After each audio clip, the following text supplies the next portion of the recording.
Lakini tumeona pia mkurugenzi, mlikofikia kwenye nusu mwaka wa 25-26 mpaka Disemba mkatuongeza kipepa cha Januari, niwapongeze sana sana sana. Na mimi niungane na msemaji kwamba pongezi hizi zote, maana naibu ametoa pongezi, mwenyekiti ametoa pongezi, katibu ametoa pongezi. Pongezi hizi zitie chachu ya ninyi kukimbia zaidi na wala si kubweteka. Lakini seme tumeona 50%. Na sifa halmashauri yetu ni kufika 100%. Na wamesema viongozi wetu wa chama. Na mimi kwa namna ninavyowafahamu naamini ya kwamba tunafika 100%. Tunavuka mwenyekiti zaidi ya 100%. Lakini mwaka huu tuhakikishe tutafika. Na Mwenyezi Mungu atusaidie. Lakini tushikamane sana. Na kila mmoja atekeleze wajibu wake. Lakini mkurugenzi, tunapohimizana kukusanya, nizungumza sana jana kwenye mapato. Sasa leo nijikite kwamba mapato hayo sisi halmashauri yetu tuko kwenye kundi la 60 kwenye miradi ya maendeleo. Niwaombe sana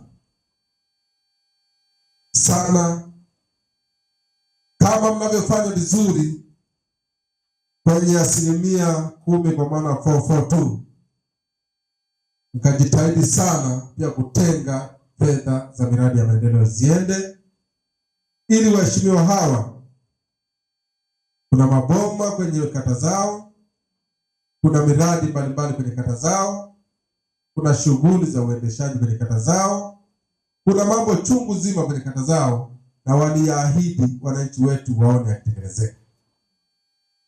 Na ndio ilikuwa hatima yetu, kwamba tuliwaambia wananchi kwamba tutaenda kufanya na mtaona matokeo. Na matokeo tuyaone hata kwenye bajeti hii ya 25-26 ambayo tumepitia mapitio yake leo, tuone fedha za maendeleo zikienda. Najua kuna miradi mingi mlitenga itakayotumia mapato ya ndani. Niombe eneo hilo mkaliangalie sana.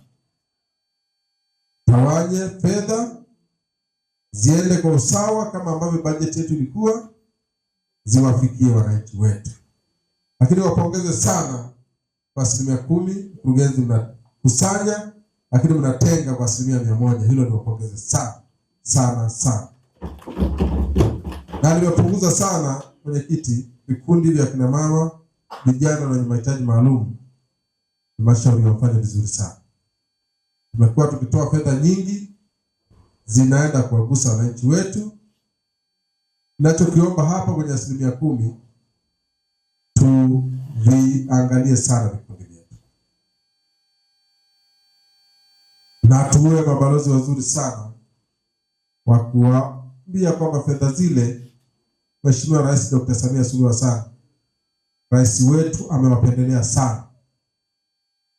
Badala wakakope kwenye taasisi za kuumiza, kwa maana mikopo ya kausha damu yenye riba kubwa, au kwenye mabenki masharti lukuku, Dr. Samia Suluhu Hassan ameelekeza 10% zitenge kwenye halmashauri, 10% ziwafikie akina mama, vijana na wenye mahitaji maalum.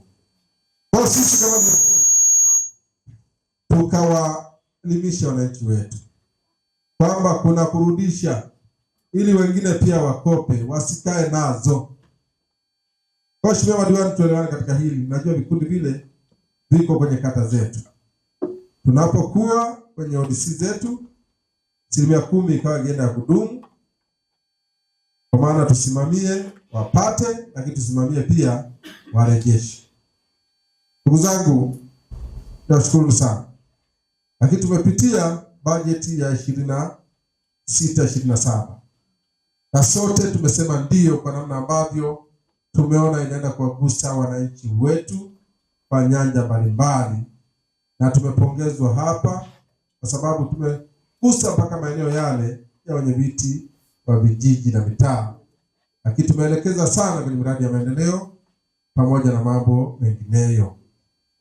Kwa tuiombee sana bajeti yetu, lakini tuendelee kuipigania kwenye hatua zinazobaki. Mwenyezi Mungu asaidie na afungue milango kule, ili bajeti yetu ipite kwenye hatua zote na hatimaye itekelezwe kwa mwaka wa fedha wa 26/27. Kwa hiyo niwaombe sana kwa umoja wetu tuendelee kuiombea.